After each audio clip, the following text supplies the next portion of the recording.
Is Xbox finally going portable? The answer is yes and no. Am I excited for the Xbox branded handhelds? Not much, but more on that later. Microsoft has made an official announcement for the Xbox Ally, which is a result of their partnership with ASUS. This is just a rebranded ROG Ally 2 and not the real Xbox handheld console, as according to the rumors, Microsoft has delayed their own handheld till 2027. This is because they wanted to focus on the Windows for handhelds now.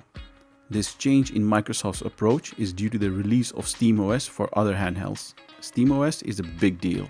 SteamOS is very popular due to its console-like experience, and it will draw users away from the Windows. Microsoft will be releasing two versions this holiday season, one that targets 720p and the other 900p to 1080p. 720p version will be known as ROG Xbox Ally, and it comes with a Z2A processor, 60 Wh battery plus 16 gigs of RAM. While the ROG Ally Xbox X comes with a Z2 Extreme processor, 80 Wh battery and 24 gigs of RAM. Both will feature a 7-inch screen. Microsoft is emphasizing that it's still full version of Windows, and you can use any storefront for your games. Their major selling point is the optimized full-screen Xbox experience. In my opinion, it's just the same Xbox app running just like other software provided by ASUS or MSI on their handheld consoles.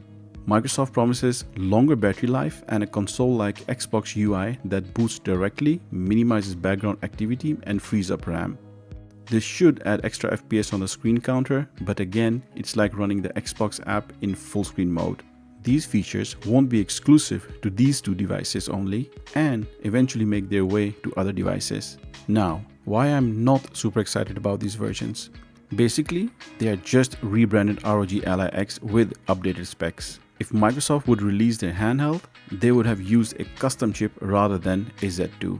Besides, these OS changes will be released for all handhelds and not just for the Ally Xbox handhelds.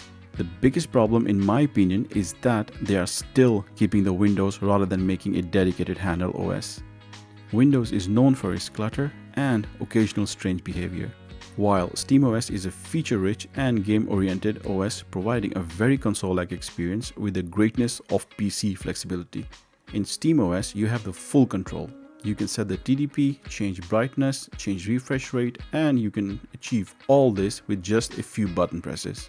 It's very easy to use. Take Microsoft's Game Bar on the other hand, it's not user-friendly and it has very limited tools to help us during gaming. For example, displaying the performance matrix on the screen makes the game unplayable. Moreover, ASUS is surely going to make us use their own software, Armoury Crate, which is again another software that we would have to run to access some settings. On SteamOS, there is no such thing. Let's talk about the design. I'm not a fan of this design.